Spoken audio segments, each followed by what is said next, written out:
Le Seigneur soit avec vous. Et avec votre esprit. Évangile de Jésus-Christ selon saint Jean. Gloire à toi, Seigneur.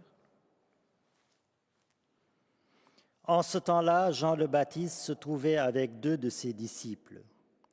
Posant son regard sur Jésus qui allait et venait, il dit, « Voici l'agneau de Dieu ». Les 2 disciples entendirent ce qu'il disait et ils suivirent Jésus. Se retournant, Jésus vit qu'ils le suivaient et leur dit, « Que cherchez-vous » Il lui répondit, « Rabbi », ce qui veut dire maître, « où demeures-tu » Il leur dit, « Venez et vous verrez ». Ils allèrent donc, ils virent où il demeurait, et ils restèrent auprès de lui ce jour-là. C'était vers la 10e heure, environ 4 heures de l'après-midi. André, le frère de Simon-Pierre, était l'un des 2 disciples qui avaient entendu la parole de Jean et qui avaient suivi Jésus. Il trouve d'abord Simon, son propre frère, et lui dit, « Nous avons trouvé le Messie », ce qui veut dire Christ. André amena son frère à Jésus. Jésus posa son regard sur lui et dit, « Tu es Simon, fils de Jean, tu t'appelleras Képhas, ce qui veut dire Pierre. » Acclamons la parole de Dieu. Louange à toi, Seigneur Jésus.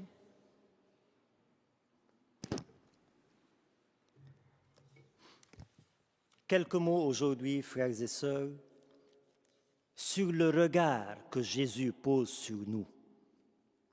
Alors, quand André amène Simon-Pierre à Jésus, l'évangéliste nous dit, Jésus posa son regard sur lui et lui dit, « Tu es Simon, fils de Jean.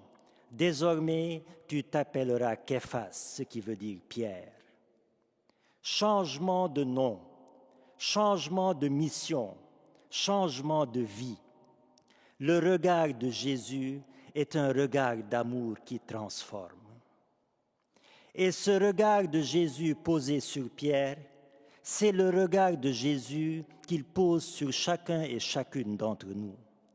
Un regard d'amour qui transforme, un regard d'amour qui donne un sens nouveau, c'est-à-dire une signification et une direction nouvelle à notre vie. Quand Jésus pose son regard sur moi, ma vie devient une offrande d'amour comme lui. Ma vie devient une vie donnée et abandonnée, donnée aux autres et abandonnée à Dieu. Quand Jésus pose son regard sur moi, ma vie change complètement.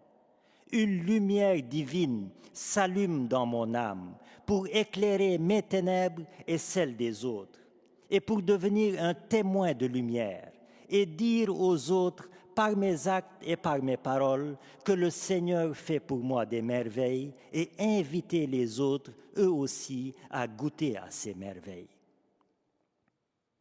Être chrétien, frères et sœurs, c'est être constamment sous le regard de Jésus.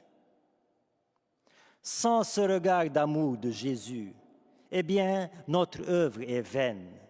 Nos travaux sont pénibles et sans joie. Nos vies sont accablantes et insipides. Le regard de Jésus est mon paratonnerre pour me protéger des foudres de Satan, c'est-à-dire du doute, de la peur, du découragement, du désespoir, de la culpabilisation, des paroles et des pensées impures, vulgaires, agressives, négatives qu'il m'inspire. Se soustraire à ce regard de Jésus, c'est se soustraire à ce paratonnerre d'amour et m'exposer au danger du malin, qui attend la moindre faille pour poser sur nous un regard malveillant et mortel. Alors, frère ou sœur, laisse-toi regarder par Jésus, car son regard d'amour est un remède à tes peurs, à tes doutes, à tes blessures, mais aussi à ton orgueil, à ton égoïsme, à ta jalousie, à ta colère, à ton impatience, à tes passions désordonnées, etc.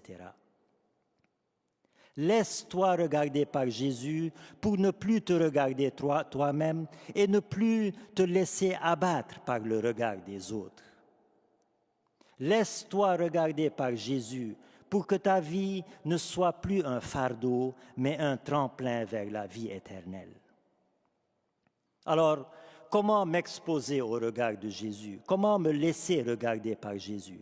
Eh bien, tout simplement en le voulant, en le décidant, en m'exposant volontairement à son regard, en manifestant le désir d'être regardé par Jésus. Car le regard de Jésus est un regard pudique, un regard inoffensif, un regard respectueux qui ne se pose pas sur celui qui ne le désire pas. Mais son regard est irrésistible, accrocheur et bouleversant pour celui qui veut bien le recevoir de tout cœur. Alors, Seigneur Jésus, nous t'en prions par cette Eucharistie.